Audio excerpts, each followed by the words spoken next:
Hello and welcome to CATSweek. I'm Annalise Poorman.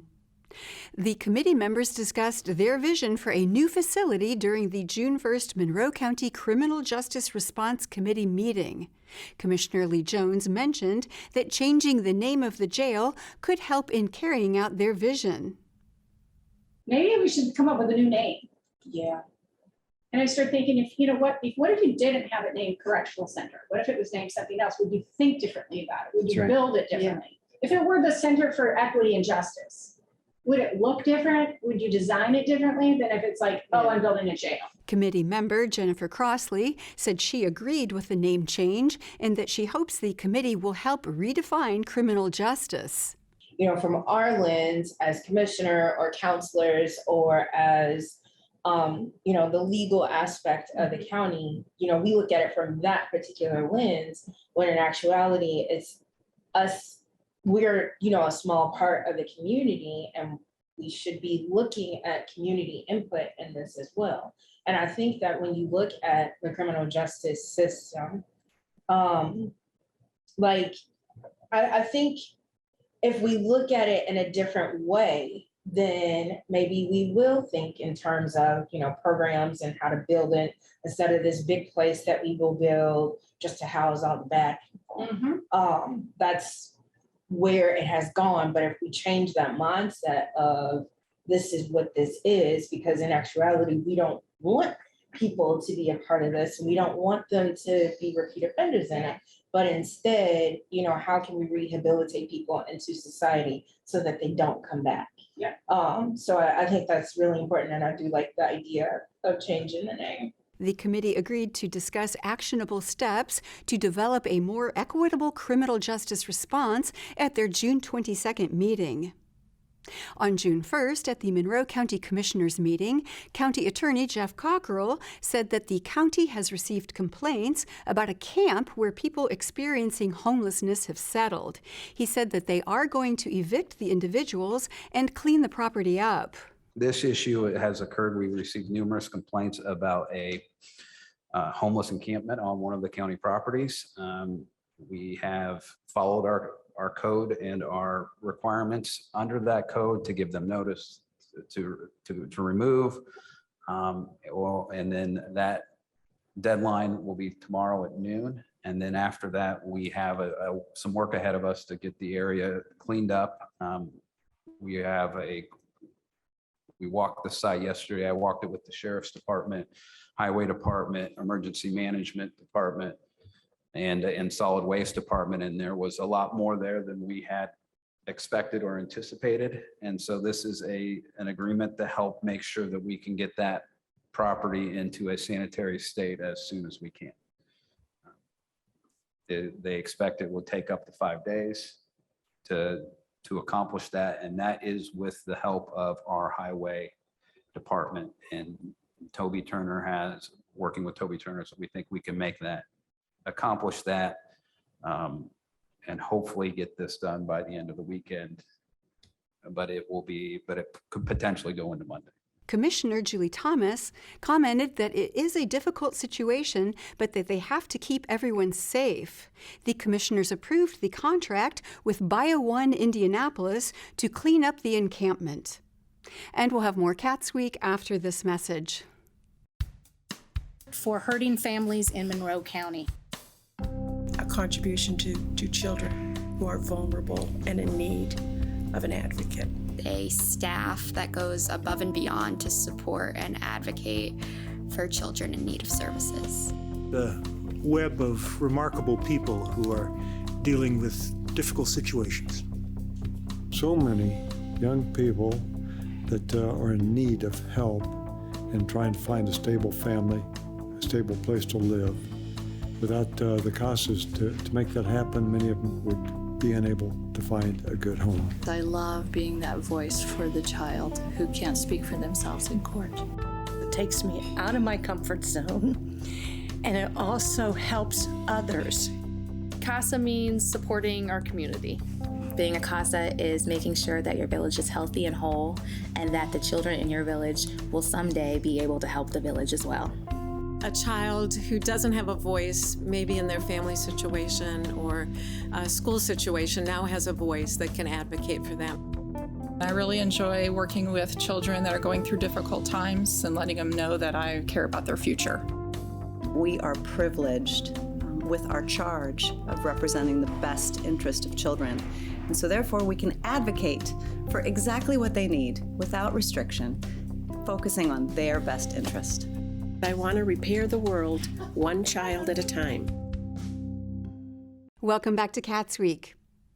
At the Bloomington City Council meeting on June 1st, founder and executive director of My Sister's Closet, Sandy Keller, received the 2022 Human Rights Award. Keller was nominated for her work in the community by staff members and individuals who she has helped in the store. Keller said a few words after receiving her award. I live in an amazing community, a community that allows me to thrive and do something that I feel like makes a difference to other people. When a woman comes into My Sister's Closet, she often lacks the courage to move forward, and she has had so many messages throughout her life that no matter what she does, it does not make a difference. And between all the women and all the men who volunteer and the community members who are there to show that that is not the case, we always prove to these people who come before us that this community cares and that her life and the lives of our children matter, and that we do believe that it's possible that we can help her make small changes so that she can make a difference in the lives of her children. We know that it's possible because we have seen so many do it, and when they didn't have the courage in so many ways, and they are thanking us for the things they cannot believe that we are giving them as tools to move them forward. One of the things that we say, which we truly believe, is that the hopes and dreams of all the women who wore these clothes and who have given them to you are embedded into the threads and fibers of what you are now wearing. And when you go out on that interview and you ask for that job, you are carrying all of us with our hopes and dreams with you, and we believe that you could win. And we think that this is a win-win thing, because when anyone in our community moves out of poverty and finds sustainable employment and is able to be a better parent, then all of us in our community win. And I am just honored to receive this, and I work with the best people in the world. So many of them that are here right now. Thank you very much. And thank you to my husband, Ben. The council continued their discussion about the vacation of the alleyway behind the Johnson Creamery building. Corporation Counsel Beth Kate explained that if the decision on the alley vacation is delayed, it would have a cascade effect on other issues. Council member Dave Rollo asked if affordable housing had been considered in the negotiations. Director of Planning and Transportation Scott Robinson answered, explaining that the city is not allowed to force a development to have affordable housing. The city can only incentivize it. Indiana has made it very clear that you cannot require inclusionary zoning. It's state law. So any planning process, planning requirements, we cannot require affordable housing as part of that. Now, the question that Councilmember Rollo asked is part of the alley vacation. No, that is, as I think, as Corporation Counsel Kate has mentioned, it's pretty discretionary up to council in that consideration. So I can't speak to the legality of that negotiation and that requirement. I will say that the petitioner has worked with staff, which Mr. Grulich did not maybe mention in his presentation. They are leveraging the sustainability incentives with their project, and that's something that they voluntarily chose to do, as opposed to voluntarily choosing to do the affordable housing incentives in the UDO. So that's the way it's structured in dealing with that, and so hopefully that answers your question, Councilmember Rollo. Councilmember Isabel Piedmont Smith asked if there would still be a connection between the B line and the alley. Petitioner Michael Cordero responded. We do have a pedestrian connection little bit north of the alley, but located within the new development. There is a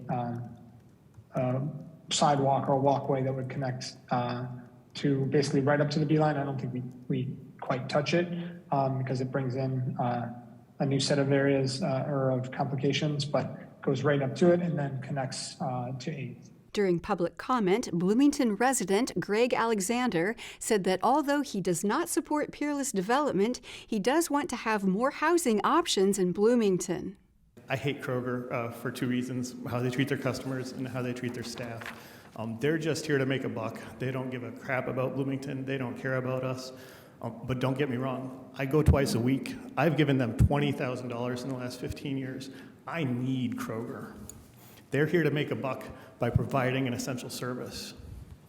If you all started working against Kroger, if you buried them in red tape, if they had to give you $250,000 just for something that they've already been using, that would harm me. If you manage to chase them away, if you manage to get them to give up, nobody else is going to open another grocery store given that kind of business climate, and that's going to harm me. That would be awful for me. I don't love Kroger, but I need them, and I need essential businesses downtown.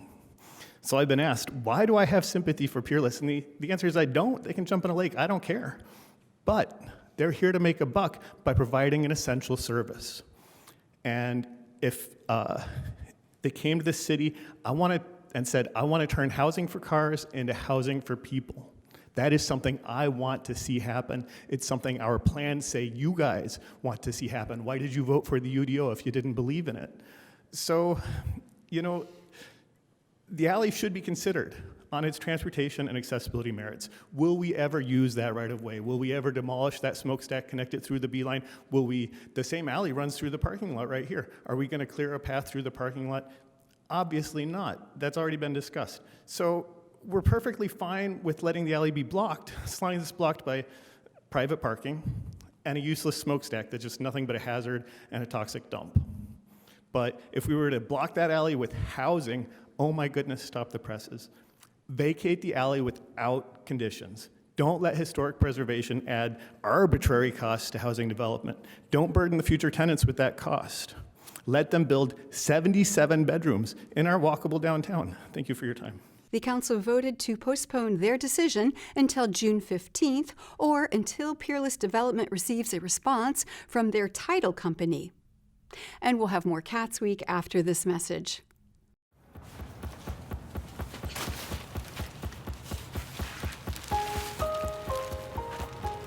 I'm at risk of thinking there's just no point in trying.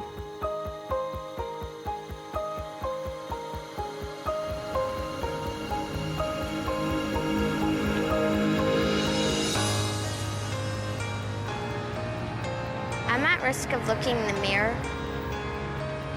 and hating what I see.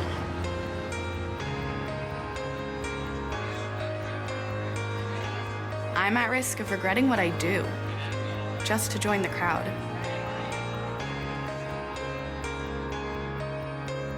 I'm at risk of being told not to tell.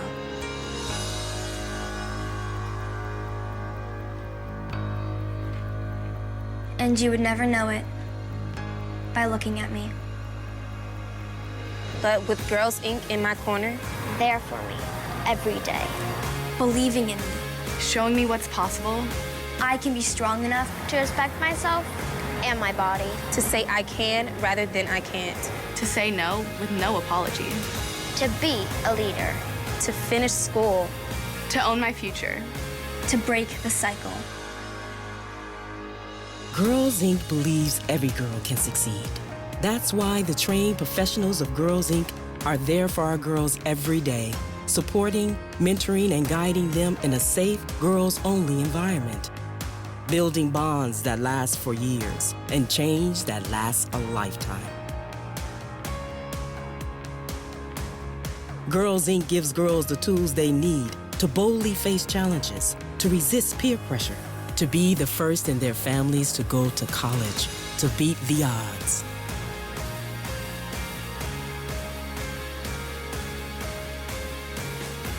With Girls Inc. in her corner, every girl can be healthy, confident and resilient. She'll do more than dream about her potential. She'll reach it.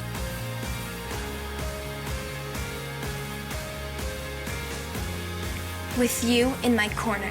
With you in my corner, I will not be another statistic. I will fight for myself. For my future. With you in my corner, I will win. Fuel her fire and she will change the world. Girls Inc. Inspiring all girls to be strong, smart, and bold.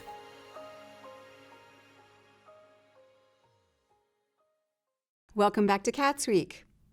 On May 31st, the Bloomington Redevelopment Commission held a special session to discuss a partnership with Meridiam, an international public infrastructure developer. According to Assistant City Attorney Larry Allen, Meridiam would install a fiber optic cable that would provide high-speed internet in the city, which he said has been a goal of the mayor since 2016. As I mentioned, 2016 is really when we started this overall project. We released a request for information. There were multiple responses to that we ultimately whittled down to one party whom we negotiated with very intensely. That project was quite promising. We had an announcement, but it ultimately faltered when Axia was purchased by a larger company and essentially pulled out of multiple cities that they were in negotiations with in the U.S. market. We've had a number of other parties that we've had discussions with, including Metronet. They were also secured by or partnered with another larger firm and changed their business, their community target demographics, which made it challenging for us to continue that discussion. They looked elsewhere. And then we've had a number of discussions with our local incumbent providers as part of the RFI process, but continuing through.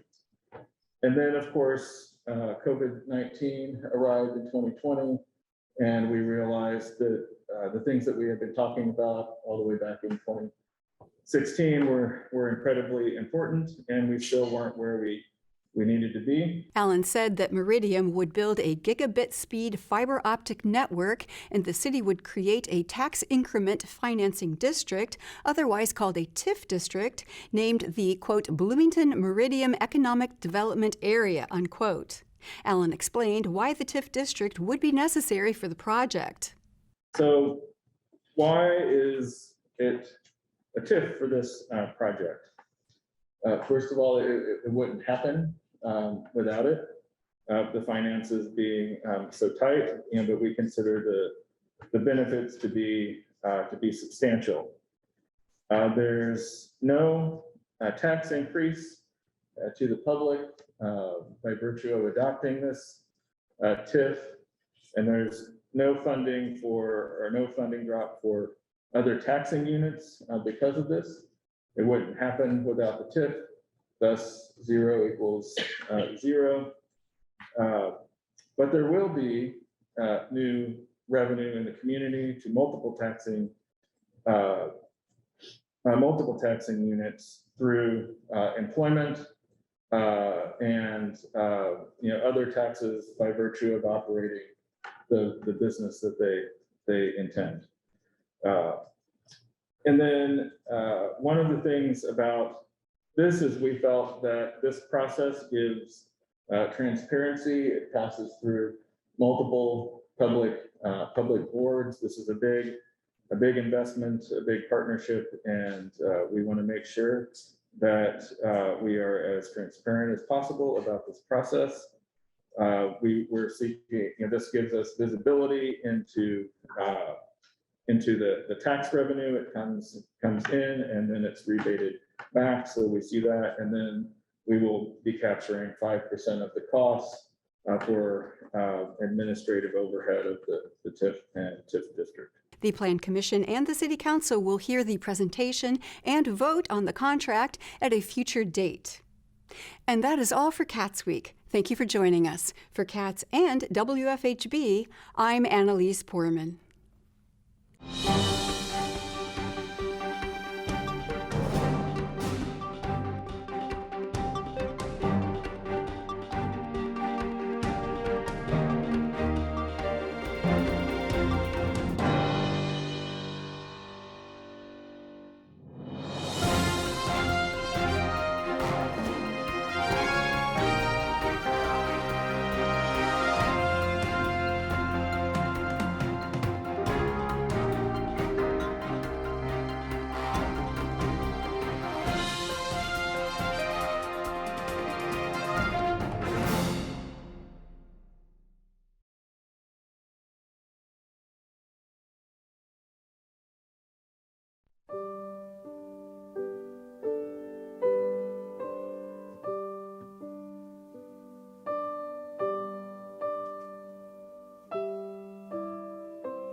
Inc.